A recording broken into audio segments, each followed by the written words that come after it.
I'm never gonna give you up. I'm never gonna let you down. Never gonna love around. Oh, hi. I was learning how to wash my hands appropriately, apparently, for the first time in 45 years. Welcome to 6th Street. Great to see you. My name is Tobin, and I am here to bring you along a journey with me that has been in the makes for a very, very long time. My blog post that this is associated with, it kind of goes a little bit more in depth and in detail to my introduction to inbound marketing, which absolutely peeled my brain back. But the journey that it led me on was something I really hadn't foreseen until it started to come into culmination recently, where my platform, the way that I wanted to help inspire and move business forward in kind of a different capacity than is the usual or the norm, that didn't start to come into focus until recently, because I started to associate pillars with it. And I'll get a little bit more into that in a minute. But one of the most exciting things about what it is that I feel like I've got my finger on here, and what I want to share with you over time, if you'll hang out with me some, is business is always morphing. Business is always changing. Business is always moving along with the tides, and we understand that. But what I thought, and what I was part of the masses in thinking, was that technology was moving us faster. Technology was moving us along at a faster and faster rate. Every time it changed, it seemed to go faster. My concern, my worry that I always had in the back of my head, I never verbalized it, I never blogged about it, I never talked about it publicly, but I always had it nagging at the back of my head, is that by the simple nature of science, the simple nature of physics, the faster that something goes is the more likely that it's going to break, or it's going to crash, or it's going to create destruction.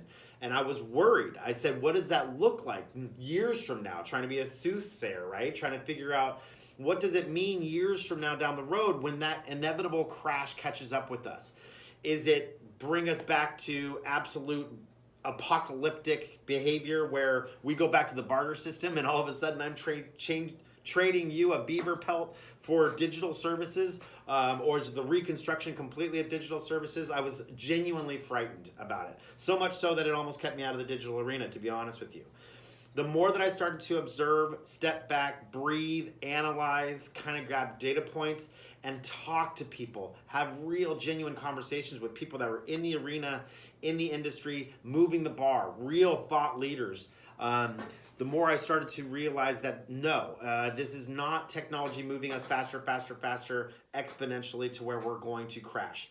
This happens to be an evolution of cyclical proportions. And what I mean by that, and what I've seen, and what I'm very, very excited about, and this is why it comes from, is that we're actually making a full circle swing back around to the way that business used to be done before the digital empire was created, but with the digital tools at our benefit and at our fingertips. What do I mean by that?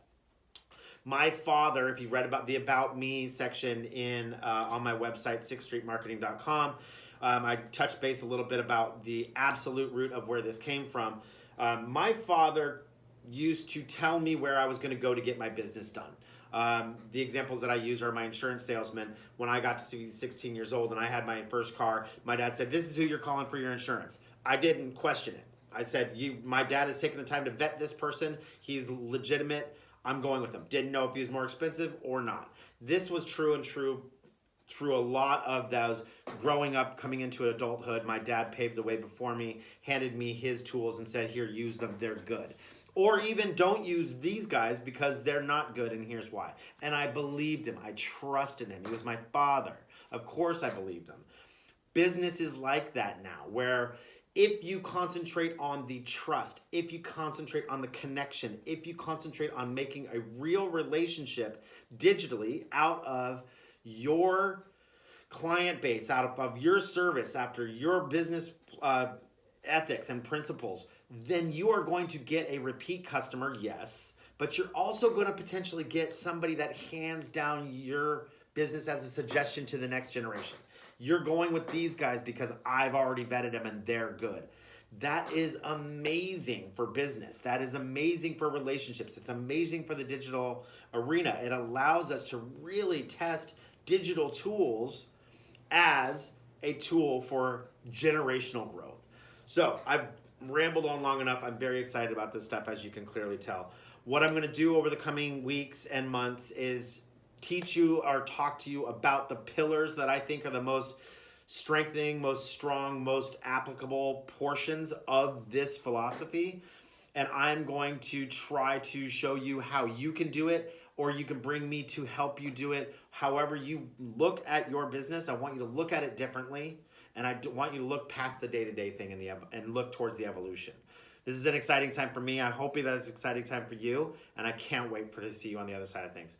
Thanks for joining 6th Street. I hope to see you next week. I'm going to be doing this every week, and I can't wait to see you guys soon.